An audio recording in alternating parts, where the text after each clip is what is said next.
is Emilio Vavarella. I'm here at SIGGRAPH presenting a work called TRANSICONMORPHOSIS that I developed together with another artist, Fito Segrera.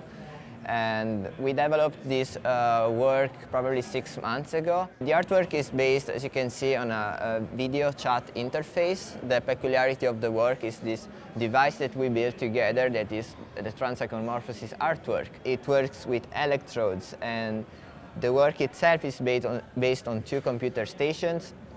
On one side you have the public, on this side you have a performer.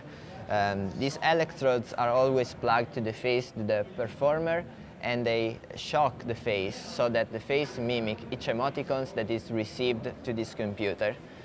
So the idea behind the work was the fact that we are losing the ability to share emotions.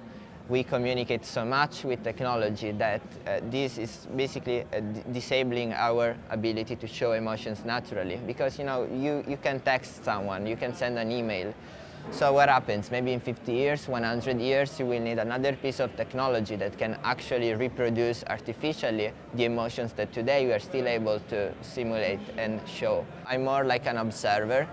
My role is more like a mediator between the public and the performer and the art piece. For me, it's been interesting to see how some people decide to interact with the work, just sending emoticons and shocking the face of the performer. It's a very kind of violent approach, but it's also the kind of gamification of exhibitions that you see in these conferences with a lot of things to say and use, while other people were more concerned about the ideas, so they actually engaged the performer in very long chats through the chat room, and that was interesting to see how this was different. The electrode, each of them has a singular calibration that I personally change with every performer that sits here. I always start from a low intensity and then I increase until we reach a level that we consider it the pain level. Being myself an artist, I would like to find a gallery interested in my work, and I've been focusing more and more in the relationship between humans and technology, and also my background is in philosophy, so I always have this kind of perspective of political philosophy behind my works.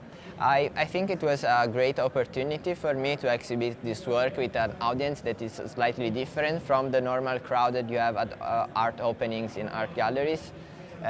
In particular, it was very interesting for me to see how the art gallery and the emerging technologies overlapped somehow, and people that are more interested in emerging technology can still find this work very interesting, while people that are more in the art and design kind of field, they are maybe more interested in emerging technologies. I don't know, but it's very interesting. There is this double relationship. So for me, having a different public and see how the public interacts with my work that is interactive, that's very important.